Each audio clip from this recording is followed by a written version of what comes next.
আজকে কথা বলবো অনলি ফর অনলি কিন্তু আমাদের কাঞ্চা কাকাকে নিয়ে। যে আমাদের কাঞ্চা কাকা বলছে যে আমাকে কেন অপমান করছো বলো, পাশের বাড়িতে তো অনেক কিছু হচ্ছে, তো সেইখানে চোখ দাও। শুধু কি আমার শরীরের দিকেই কি এত চোখ, নাকি আমি যাকে বিয়ে করেছি তার দিকেই এত চোখ? আরে বস, অনেক কিছুই বলেছে। যদি দেখতে যাও কি বলেছে, আমাদেরকে প্রচুর অপমান করেছে। ওই জন্য মানে আমাদেরকে কি পুরো মানে আমাদেরকে মানে শুধু ইউটিউবারদেরকে বলছি না, পুরো অডিয়েন্সকে কিন্তু বিশাল বড় অপমান করেছে। সেইটা জানার জন্য, সেইটা দেখার জন্য অবশ্যই ইউটিউবে একটা ভিডিও আছে, সেইটা হচ্ছে সিটি সিনেমা বলে। তারা যখন ইন্টারভিউ নিতে গেছে, সেখানে কাঞ্চা কাকা বলছে, আমাদের প্রিয় কাঞ্চা কাকা বলছে, হ্যাঁ তার আগে বলি, আমি কিন্তু এই মানুষটাকে নিয়ে কিন্তু প্রচুর ভালোবাসি, এবং এই মানুষটা কিন্তু আমি কিন্তু রোস্ট করছি না, আর এখানেও কিন্তু রোস্ট করছি না কিন্তু। তবে হ্যাঁ চলো, এবার বলছি যে এই কাঞ্চা কাকা বলছে যে আমার আমার দিকে এত তাকিয়েছো কেন?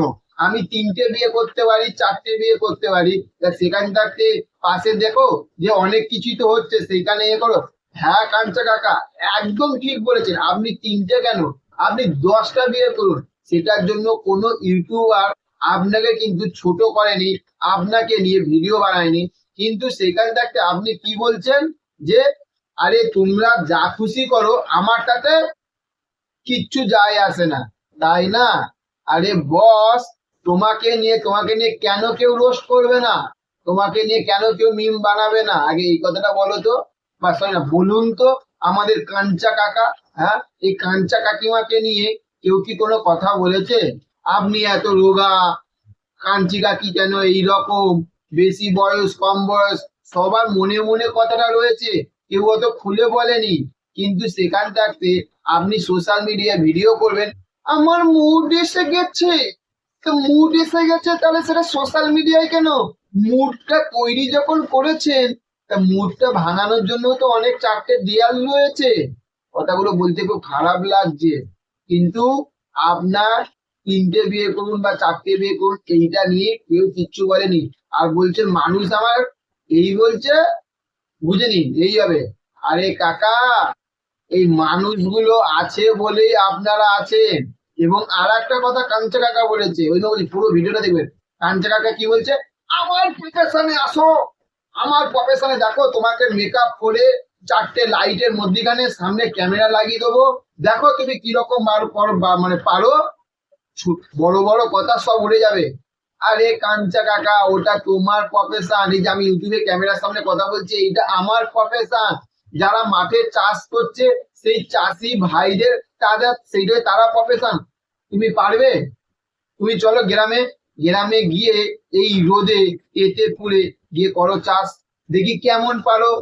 যারা আমাদের রাস্তার দেখবেন যে জঞ্জাল গুলো সাফ করছে, ডাস্টবিন গুলো পরিষ্কার করছে, পরিবেশটাকে পরিচ্ছন্ন রাখছে, তুমি পারবে তাদের মতন গিয়ে কাজ করতে? তাহলে আরে যার যেটা প্রফেশন, সে 100-এর মধ্যে 100% সে যদি মন দিয়ে সেখানে কাজ করে, সে পারবে। তাহলে এত বড় বড় কথা কিসে? এত বড় বড় কথা কিসের? তোমাকে নিয়ে কোনো তুমি কি বিয়ে করেছো না করোনি, 3টে করেছো না, হ্যাঁ আবার ডান্স করছো, ডান্স তুমি করতে পারো, এইটা কি? যখন ইন্টারভিউ নিচ্ছে, আর TV9 বাংলা কি একটা যেন আমি একটা চ্যানেলে দেখছি, শুধু দেখি, কিন্তু কোনো ভিডিও বানায়। আজকে এই সিটি সিনেমা এরকম বলেছো বলে তাই সঙ্গে ভিডিও বানানো, আর একটা জায়গায় ইন্টারভিউ নিচ্ছে, সেইখানে কথা হচ্ছে, কথা বলছে এইটা কি জানো, হ্যাঁ এইরকম কথা পাশে কাঞ্চি কাকিমা বসে রয়েছে, সেখানে বারবার দেখাচ্ছে এটা কি এরকম এরকম এটা এরকম। হ্যাঁ, এটা কি? আগে এই কথাটা বলো। ওই জন্য যখন মানুষকে বলবেন, ইন্টারভিউতে তার ক্যামেরা যখন বলবেন, সেগুলো ভাইরাল হবে, আর তারা রোস্ট করবে। রোস্ট করার মতন কাজ হলে রোস্ট করবে, বুঝতে পেরেছে? শাহরুখ খানকে নিয়ে ওই তো কেউ তো রোস্ট করছে না, বলুন, কেউ কি রোস্ট করছে? আপনাকে নিয়ে তো এতদিন তো কেউ তো রোস্ট করেনি, তাহলে কেন এখন করছে? আপনি একবার নিজের দিকে ভাবনা চিন্তা করুন। রোস্ট করার মতন কাজ করেছেন, তাই রোস্ট করুন, সোজা কথা, বুঝতে পেরেছেন? তাহলে এত বেশি ক্ষেপে গিয়ে লাভ নেই, বুঝতে পারলেন? এত ক্ষেপে গিয়ে লাভ নেই। মুড এসে গেছে, মুড এসে গেছে, আমারও এখন মাল খাবার মুড এসে গেছে। এখন যদি আমি যদি বলি তাহলে আমি কি ক্যামেরার সামনে খাবো? হ্যাঁ, সেই রকম খাওয়ার জন্য জায়গা রয়েছে, তো সেই রকমই কি বলবো, সত্যি মাথা খারাপ হয়ে যাবে, কথাবার্তা শুনলে মাথা খারাপ হয়ে যাবে। কেন দোষ করছে? কিছু কিছু মানে জিনিস থাকে না, এনাকে এত সম্মান করি তো ওই জন্য অন্য কেউ বলে মাল টাল সবকিছু বলবে, এনাকে সম্মান করি, সত্যি কথা বলছে। এবার ভালোভাবে বলছি যে কাঞ্চনদা, আমি কিন্তু সত্যি কথা বলতে বিশাল বড় ভক্ত। উনি যখন ওনার কমেডি আমার ব্যাপক লাগে, যে যখন সিনেমায় যখন আসে হাসির যে সিনগুলো দারুণ লাগে। কিছুদিন আগে যখন দিদি নাম্বার ওয়ানে যখন হাসির যখন পার্ট গুলো করতো আমার দারুণ লাগতো, ফাটাফাটি লাগতো। এই মানুষটা এত ভালো হয়ে, অবশ্যই প্রত্যেকটা মানুষের ব্যক্তিগত জীবনে অনেক প্রবলেম থাকতে পারে, ঠিক আছে, তো সেই প্রবলেম গুলো সবারই থাকে, কি আর করে না। এখনকার এই কলিযুগে তিনটে কেন, আমার কলিযুগে আমাদের প্রচুর মানে শুধু বিয়ে ছাড়া আর কত কিছু করছে, ঠিক আছে। কিন্তু সোশ্যাল মিডিয়া যদি আপনি যদি এইরকম কথাগুলো বলেন, আরে ভাই মানুষের চোখে তো লাগবেই, স্বাভাবিক।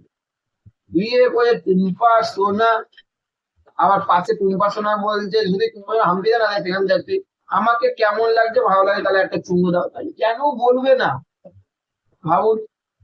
তাহলে এই সবকিছুরই একটা সীমা থাকে, সবকিছুর একটা সীমা থাকা দরকার, এটা বুঝতে হবে। কেন বলছে।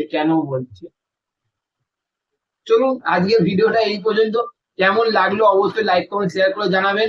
আর ভিডিও যদি ভালো লাগে তাহলে কিন্তু অবশ্যই কিন্তু কমেন্ট করবে আর শেয়ার করবেন। আর চ্যানেলে কিন্তু নিশ্চয়ই সাবস্ক্রাইব তো করেছেন, আর যদি সাবস্ক্রাইব যদি না করে থাকেন, নতুন যদি দেখে থাকেন তা সাবস্ক্রাইব করে দিন।